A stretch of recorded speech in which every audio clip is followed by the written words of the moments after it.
Year's Eve, I told him, I said, come December 31st, there's going to be changes. I said, you are going to become a better person. You're going to stop following. I know it's hard, and I'm here for you. You got a lot of people here for you, and you're going to look forward and not look back. And once the ball dropped, I said to him, I said, that's it.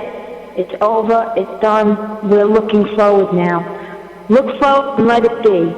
And he just gave me a look like if looks can kill. I would have been dead by now. But he knew. He understood. And he's like, you know what? You're right. I said, I know I'm right. Did the wife ever give him a reason as to why she asked for the divorce? Yeah, she said he's not well physically, so she couldn't take all of his ailments, I guess. That's what I'm thinking. And I've noticed through the past couple of years that he has been getting a little worse and worse. I mean, he's 48. I think he just turned 46. And I don't really know I don't really understand his ailments. I know that he's on disability. He can't work anymore. There are times when I look at him, he looks like he's about to have a stroke. And I think it's something hereditary. He's on 1 million pills for the rest of his life. And he's gotten to the point in the past couple of years, too, where he doesn't want to get off the couch. Like, he'll go out, but, I mean, he won't go out like he used to. And it saddens me because this guy is like a brother to me. And then we grew up together. Sounds like chronic fatigue. I don't know what it is. I mean, he had a great job, too. He was, like, working for Fortune 500. I mean, he was traveling all the time, making money, and then one day it just, like, that was it. He turned into a whole different person. But I told him, I said, that's it. I said, you're getting off the couch this year. You're going to go out more often. I said, if I have to throw you off the couch physically, I will. I said, I don't want to see you, turn into this person. I said, because that's not who you are. He used to be the life of the party. I mean, he was unstoppable when we were growing up. That's what they say about Felix, but I don't believe it. What? That you were unstoppable. Oh yeah. You were a real stud. Oh yeah. People used to hammer me all the time. And he was very smart. I mean, here's a kid that, and I'm not joking when I say this, he started high school at the age 12. In what? At the age of 12? At the age of 12, he started high school. That's how smart he was. I think Felix got out of the 3rd grade at the age of 12. Isn't that when he's supposed to? Oh, 11 maybe. So what is it, age 12? So he graduated out of high school when he was 16? 16. That's not bad. I was you 17. should tell her about your brother-in-law's daughter. She's 13. She's going to college. How old is she? 13. She's the next Doogie Howser. What? You don't remember the show Doogie Howser from way back when? Oh, sure. Neil Patrick Harris. Yep. Neil Patrick Harris. He was a prodigy. He went to his character was in college at graduated medical school at 20, I think. No, I think he was younger than that. I don't know, but anyway, she's going to college. It's just They have 100 people on this program, 100 kids that went on this program. And I don't know. But you know, the funny thing is, I thought it would be some kind of a free program. They pay for it, which I was surprised. You know, I thought it would be like a real high IQ kids, you know, so they get free education. It's kind of a free scholarship. Nothing is free anymore. Yeah. Hey, listen, it used to be. I was going to say, some colleges still have it, but most did away with it. You know, if you were an employee of the college, in any capacity, your children could go for free. You know, the only thing that you had to pay was room and board if they lived on campus. But if it was a commuting school, they paid for the tuition and they paid for the books. You know. right, and that's my biggest fear when she gets older. I mean, I want her to go to college, and I want her to go to the best schools, and I know I'm not going to be able to afford it. Hopefully she'll get some kind of scholarship. Well, if she's bright enough, and if things fall her way, I mean, you're a single mother raising her. I mean, I don't know about your ex-husband, what he might, what obligation he might have, towards sending her to school. But you stand a very good chance, of getting grant money. Right. Yeah. I mean, I have time for that, though. I mean, Yeah, what do I wouldn't worry about it now. less than that. You got to get your own life straightened out.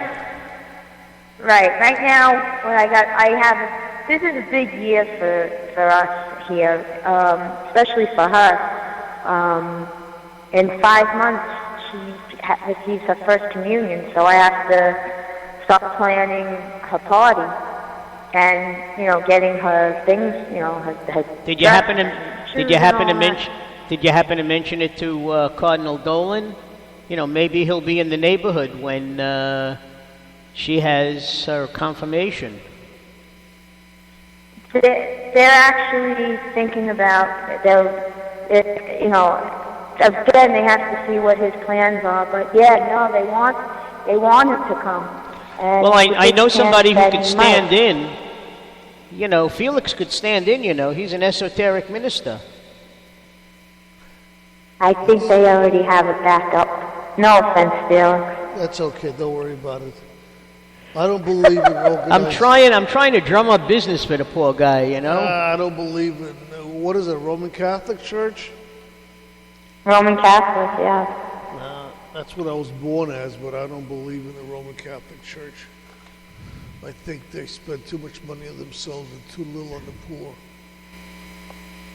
Tell me what organization doesn't. I don't. Okay, let me rephrase that then. Felix does unto others before he does unto himself. Let's put it that way. I see. Yeah, now this is 2015 is a big year. I got so much this year going on between weddings and births and people turning 50. I have a sister that's turning 50 in a couple of months, so we're going to throw her something big. And then I was talking to my friend just the other day, and I realized this is our last year of our 40s. Well, we don't have to Next year worry at about this that. Wait a time- second. I think if you listen very carefully, you can hear a rendition of Hearts and Flowers. Somebody on a violin playing Hearts and Flowers for you. No, I'm just saying, it's just weird. I mean,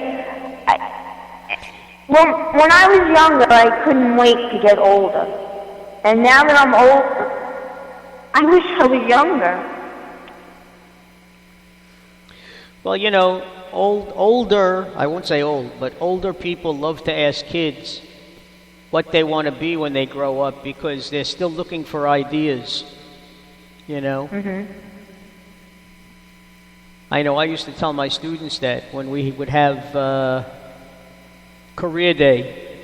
I mean, I always wore a suit anyway because I had a second job. I worked in a bank. But I always wore a suit, and they would say, why are you so dressed up?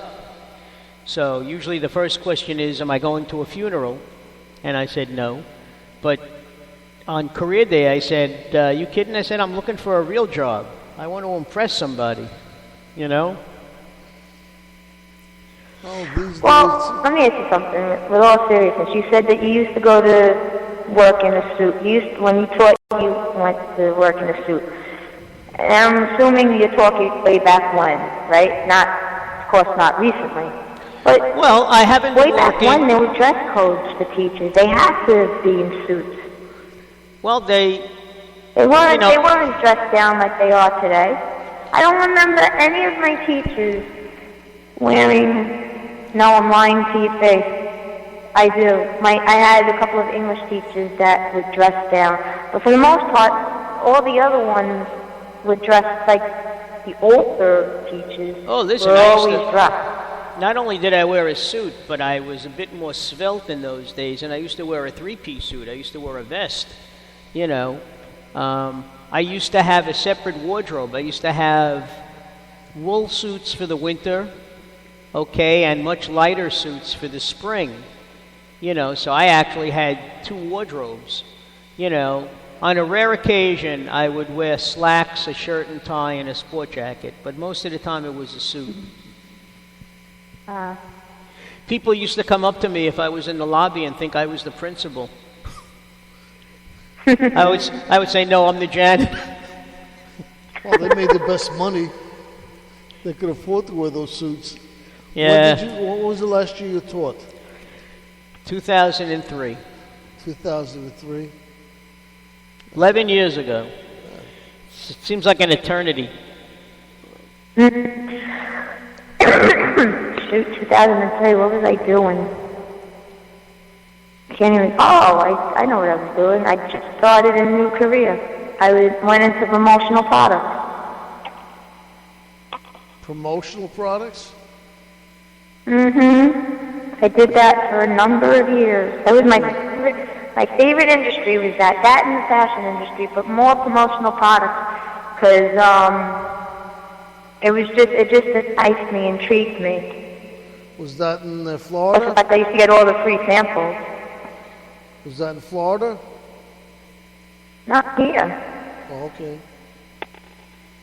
I went to Florida in 2010. It was 5 years ago this May coming up that I went to Florida, and I stayed there for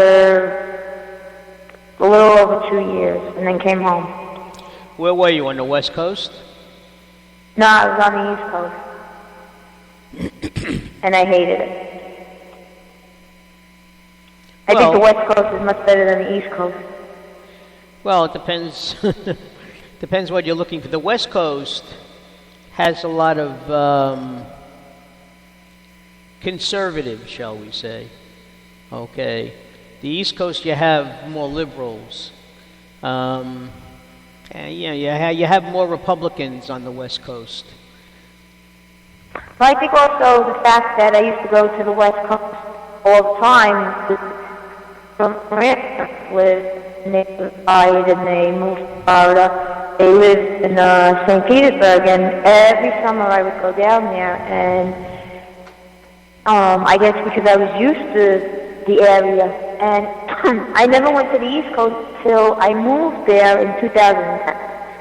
And to me, it just, unless you were born there, you'd have to like it. Miami didn't impress me like I thought it would. It's up and lively. I mean, it's very entertaining, but it just wasn't for me. And I also think because I was so heartbroken that I didn't want to move and I had no choice. And like physically I was there, but mentally and my heart just wasn't there. It was back here, and I couldn't wait to get back home. And You know, I What brought you stayed down to there. Florida? What brought you